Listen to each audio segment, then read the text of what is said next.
ശ്വേതാ മേനോനെതിരെയൊക്കെ ഭദ്രാനന്ദൻ ഒരു സ്വാമി ഒരു ചില ഇപ്പം അവർ അമ്മയുടെ നേതൃസ്ഥാനത്തേക്ക് വന്നു. അപ്പോൾ കുറേ കൂടി അവരിൽ ഒരു കറക്റ്റ്നെസ് വന്ന് അവരിപ്പോൾ വലിയൊരു ഫൈറ്ററായി തോന്നുന്നുണ്ടോ?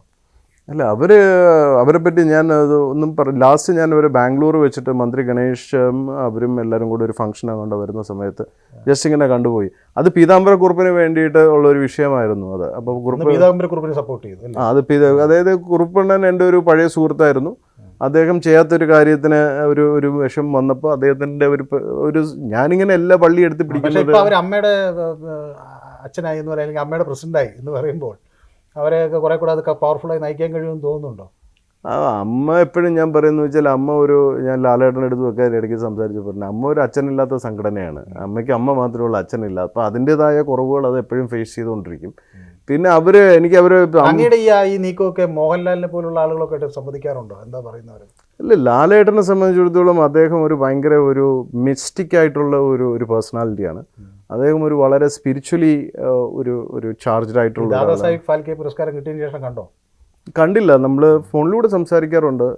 ഞാൻ കാണാൻ, ബിക്കോസ് ഞാൻ എപ്പോഴും ട്രാവലിംഗ് ആണ്, അദ്ദേഹവും ട്രാവലിംഗ് ആണ്.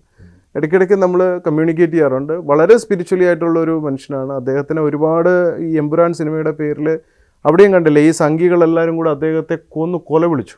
ആ സമയത്ത് എനിക്ക് ലാലേട്ടൻ്റെ കാര്യത്തിൽ ഇടപെടാൻ വേണ്ടി ഉള്ളൊരു അവസരമായി. കാരണം അന്ന് ഇടപെടുക എന്ന് പറയുന്നത് അത് ധാർമ്മികപരമായിട്ടുള്ളൊരു കാര്യമാണ്. അപ്പോൾ അന്ന് എനിക്ക് സംഘികളെ തെറി വിളിക്കേണ്ടി വന്നു. ഈ ശ്രീ ഗോകുലം ഗോപാലനുമായിട്ടുള്ള ഒരു അടുപ്പം എങ്ങനെയാണ്? ഇപ്പം എങ്ങനെ ശക്തമായി തുടരുന്നുണ്ടോ? ഉണ്ടോ അടുപ്പം? ഉണ്ട്. ഞാൻ താമസിക്കുന്നതേ ആ വീട്ടിലില്ല, അല്ലെങ്കിൽ ഞാൻ ചേട്ടൻ്റെ കൂടെയാണ് ജീവിക്കുന്നത്. ചേട്ടൻ എന്ന് പറയുന്നത് ചേട്ടൻ എന്താ പറയുക, ശ്രീനാരായണ ഗുരു മന്ത്രമാണെങ്കിൽ അതിൻ്റെ വ്യാഖ്യാനമായിട്ടുള്ള ഒരു ക്യാരക്ടറാണ്. അപ്പോൾ ഗോപാലേട്ടനെ സംബന്ധിച്ചിടത്തോളം അദ്ദേഹം ഈ സമൂഹത്തിൽ കാണിച്ചുകൊണ്ടിരിക്കുന്ന ധാർമ്മികപരമായിട്ടുള്ള കാര്യങ്ങൾ അത് എത്രത്തോളം കൂടുതൽ സ്പ്രെഡ് ചെയ്യാൻ പറ്റുമോ, അല്ലെങ്കിൽ അദ്ദേഹത്തിൻ്റെ നന്മകളും അദ്ദേഹത്തിൻ്റെ മഹത്വവും സമൂഹത്തിൽ മനസ്സിലാക്കണം എന്നുള്ളൊരു ആഗ്രഹം എനിക്കുണ്ടായിരുന്നു. അതുപോലെ എൻ്റെ ചില പ്രത്യേകതകൾ, ആത്മീയ കാര്യങ്ങൾ സമൂഹം അറിയണമെന്നും അദ്ദേഹത്തിനും ആഗ്രഹം ഉണ്ടായിരുന്നു. നമ്മൾ സിനിമയിലൊക്കെ ഇപ്പോൾ ഒരു മുഖം കാണിക്കുകയൊക്കെ ചെയ്തിരുന്നു. ഉണ്ട്. ഇപ്പം സുരേഷ് ഗോപിയുടെ ഒറ്റക്കൊമ്പൻ. അപ്പോൾ അങ്ങേക്ക് ഇതുപോലെ സിനിമ താല്പര്യങ്ങൾ വല്ലതും? I am not an artist. ഞാൻ ആർട്ടിസ്റ്റ് അല്ല, എനിക്ക് അഭിനയിക്കാൻ അറിയില്ല. എൻ്റെ മനസ്സിൽ തോന്നുന്നതൊക്കെ ഞാൻ പറയുന്ന ഒരാളാണ്. എനിക്ക് അഭിനയിക്കാൻ അറിയില്ല. ഇന്ന് വരെ മുഖത്തൊരു മേക്കപ്പ് ഇട്ടിട്ടില്ല. ഏതായാലും ഒരു സംഘം വേട്ടയാടാൻ ശ്രമിക്കുന്നു എന്ന് പറയുന്നുണ്ട്. അത് ചെയ്യട്ടെ, അത് സുരക്ഷ വേണം എന്ന് പറയുന്നുണ്ട്. അവിടെ പോലീസുണ്ട്.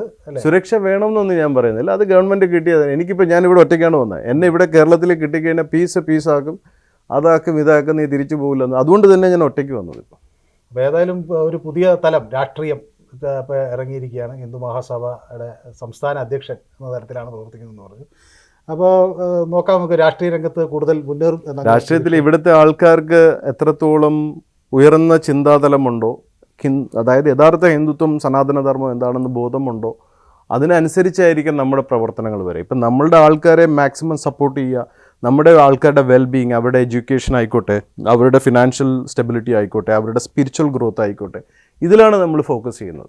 അല്ലാതെ മോദാൻ ദാറ്റ് ഇപ്പോൾ ആര് ഭരിച്ചാലും ഇന്നിവിടെ ഒരു MLA കഷ്ടപ്പെട്ട് വന്ന് എല്ലാവരും പർച്ചേസ് ചെയ്യാൻ വേണ്ടി നിന്ന് കൊടുക്കുകയാണ്. അപ്പം that's not a big thing. നമ്മളുടെ വെൽനസ് വെൽബീയിങ് ആണ് നമ്മൾ നോക്കുന്നത്.